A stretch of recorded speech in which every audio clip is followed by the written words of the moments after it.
What's going on, guys? Thank you for watching Wild Fed Family. And right now I'm walking down to the garden to pick some lettuce for some BLTs for dinner tonight. And it dawned on me 2 months ago, I made a video on how I planted my fall garden. And at the end of that video, I told you I was going to give you an update. Well, this is that video and this is that update. So come on down to the garden with me and I'll show you what I'm working with.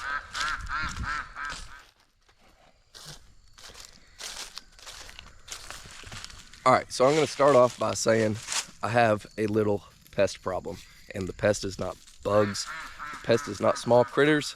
It was the goats that made their way down through here. But thankfully, they only got a little bit of the garlic greens. Maybe the pest is not the goats. Get out of here, turkey. Hey, cut it up. All right, so turkeys like collard greens and garlic.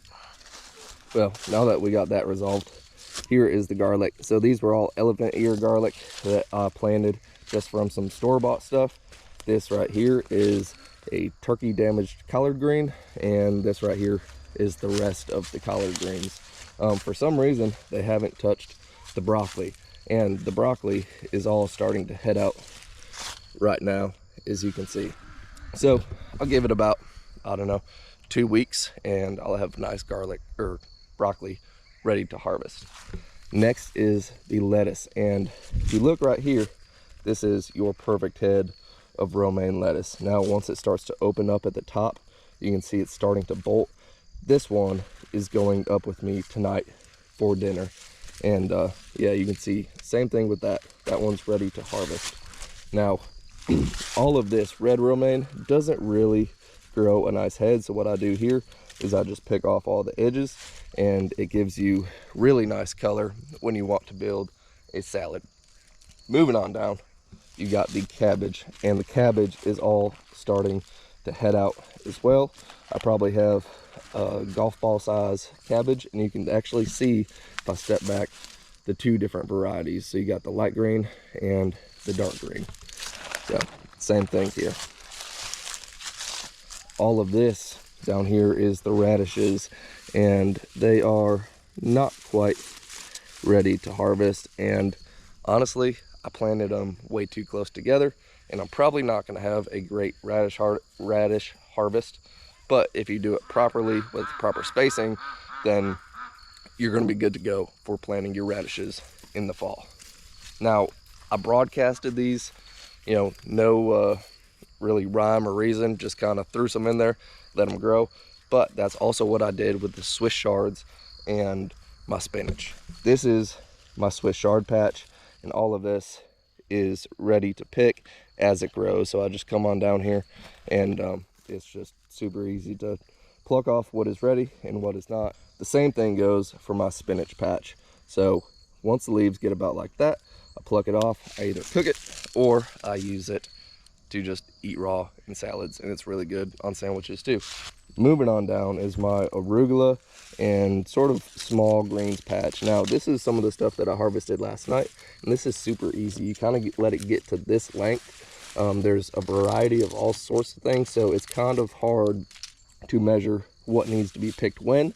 So I let it get 6 to 8 inches tall.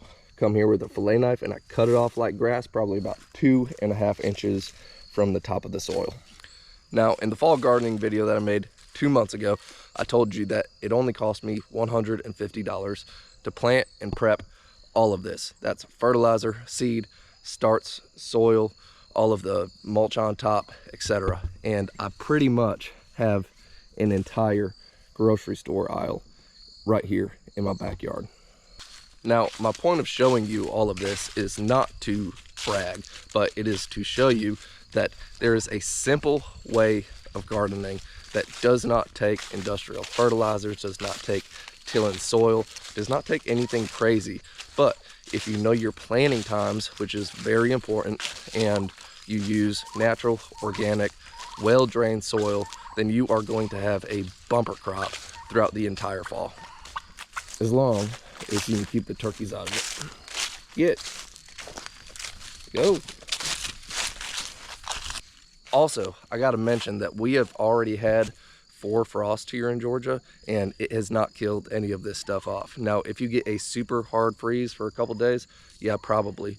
But that's why you have to pay attention to your planting times and what zone you're in order to time it out and make sure your crops are able to grow in the condition and in the setting that they thrive best in.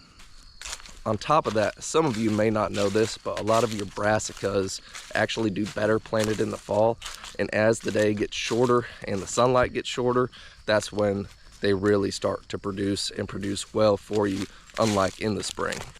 And other than these guys right here, you really don't have to deal with pests either. Also, if you subscribe to my YouTube channel for my farm and garden content, or you just like farm and garden content in general, I actually created a playlist where you can go click on it and watch all of the videos without skipping a beat. So go check it out.